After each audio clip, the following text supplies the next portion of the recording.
Hey guys, so I saw this on eBay and wanted to check it out.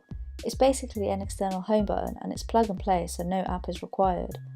As well as the home button, which doesn't have a built-in fingerprint sensor by the way, it holds a headphone jack and a lightning port so you can charge your phone and listen to music at the same time. Let me plug it in and put it to the test.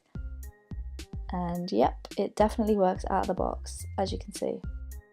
Double pressing on the home button also works as it brings up all open apps. Cool, so that works okay.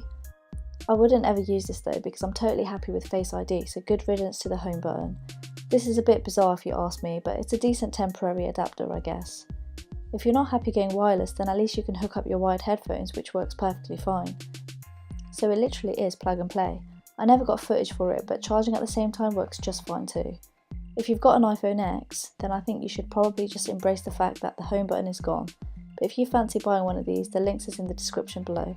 Hope you enjoyed this video and thanks for watching.